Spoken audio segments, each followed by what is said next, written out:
Bonjour à tous, j'espère que vous allez bien. Je m'appelle Maria Mokono, j'ai 29 ans, je suis la dernière d'une famille de 5 enfants.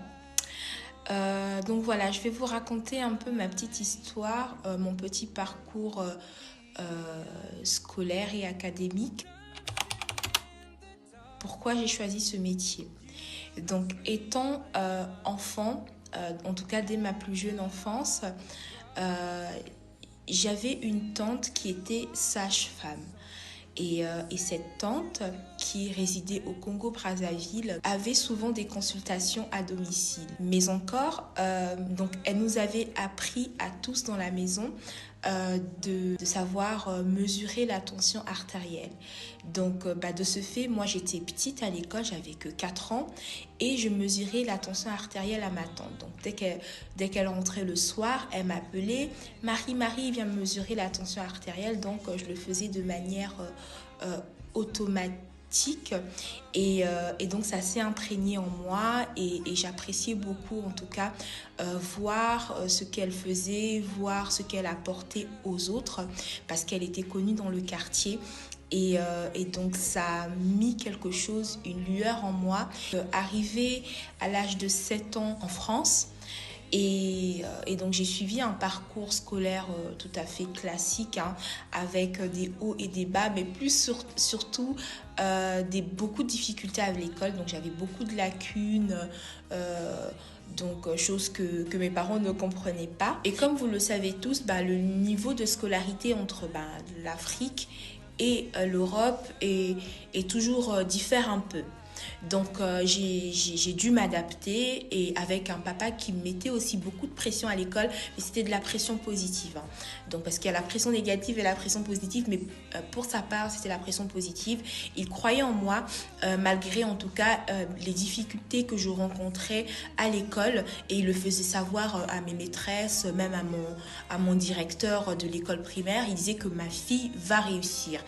Et donc papa, il tenait à sa parole en tout cas. Quand il rentrait du travail le soir, il m'aidait à faire mes devoirs. Voilà, il croyait réellement en mes capacités. Il savait de quoi j'étais capable et il faisait ressortir le meilleur de moi. J'ai pris confiance au collège ainsi qu'au lycée. J'ai tout le temps excellé. J'ai eu mon bac avec mention. Et arrivé justement en terminale, on avait le choix. Mes parents avaient un rêve pour moi, c'est de faire du commerce parce que ma maman, son papa était un grand commerçant, et donc elle voulait impérativement que je puisse faire du commerce, être dans une grande école de commerce et autres, mais c'était pas mon rêve. Donc j'ai rappelé en tout cas à mes parents que pour moi, j'avais envie en tout cas de ne pas perdre de temps. Et donc j'avais décidé en tout cas de venir m'installer en Belgique et faire mes études en soins infirmiers. Et au départ, c'était très difficile. Et ma sœur Jessica Mokono, Jessica Monkou maintenant, donc qui m'a énormément aidée. Elle a cru en moi, elle a cru en mon potentiel. Donc elle s'est chargée de toutes les démarches administratives, pour intégrer l'école en Belgique. Donc elle faisait des allers-retours entre la France et Bruxelles. Et donc elle a toujours cru en moi, cette femme, cette personne, cette grande sœur. Et c'est comme un coach pour moi. Et voilà, elle a toujours été là pour moi, toujours cru à mon rêve en tout cas. Et elle ne cessait de rappeler à mes parents que c'était c'était toujours enfoui en moi, parce que quand j'étais petite, je ne cessais de le répéter: je veux devenir comme maman X, donc comme ma tante.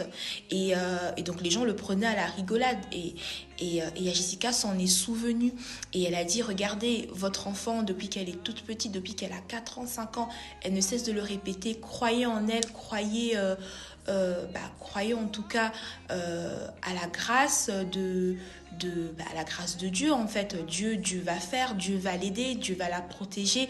Parce que, à savoir, j'étais très jeune, j'avais 18-19 ans en tout cas, et mes parents avaient peur de me laisser venir dans un pays étranger, vivre seule, c'était pour eux impensable. Et surtout leur dernière, et c'était très difficile. Et Dieu m'a beaucoup aidée. Vraiment, Dieu m'a beaucoup aidée. Dieu a toujours été là pour moi. Dieu m'a soutenue. Ce cadre de vie m'a permis en tout cas de m'accrocher à lui. Parce que, en tout cas, physiquement, je n'avais pas mon papa, je n'avais pas ma maman, je n'avais pas mes frères et sœurs. Mes sœurs à côté qui pouvaient résoudre mes problèmes. Et Madame Mokono Jessica, mon cou, était aussi loin de moi. Donc, les seuls conseils qu'elle pouvait me donner, c'était des conseils téléphoniques. Mais en fait, je m'accrochais infiniment à Dieu. C'était mon repère.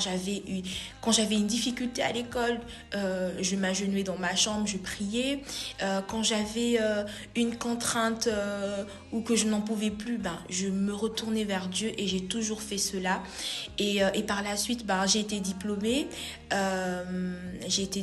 Et j'ai travaillé quelques années à l'hôpital. Et je commençais tout doucement à m'ennuyer, je n'étais plus à ma place, en tout cas en milieu hospitalier. Et donc j'ai décidé de créer Mérité Care, qui est une société de soins à domicile, un groupement, un grand groupement quand même, un petit groupement. Voilà, donc j'ai été aussi bien entourée. J'ai été bien entourée par de bonnes personnes qui m'ont soutenue ici aussi à Bruxelles, qui m'ont aiguillée, qui m'ont montré dans mes débuts. Ça n'a pas été facile, mais voilà, il faut toujours s'entourer de bonnes personnes et surtout je pense que c'est la prière parce que je me souviens dans mes prières quand j'étais dans ma petite chambre d'étudiante, je demandais toujours à Dieu de disposer des personnes favorables pour moi et je disais Seigneur, mets de bonnes personnes sur ma route tous les matins, c'était ma prière même avant de dormir et Dieu s'est souvenu de cela et même lorsque je faisais des entretiens ou autres, et Dieu s'est toujours souvenu de ça et j'ai toujours été entourée des personnes qui étaient disposées en fait à m'aider.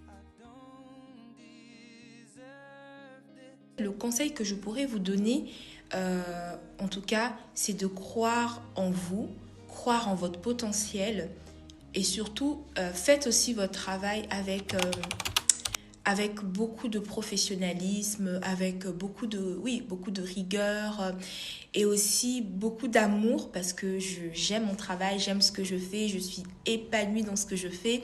Et c'est vrai que j'ai souvent certains patients qui me disent mais votre travail il est difficile, il est contraignant, les horaires et autres. Et moi j'ai souvent tendance à leur répondre écoutez, dans tout métier il y a ses contraintes. Et moi la contrainte de mon métier sont celles-ci. Et que voulez-vous? J'aime cela et c'est toujours ma réponse. Donc je leur réponds toujours comme ça et faites cela avec amour.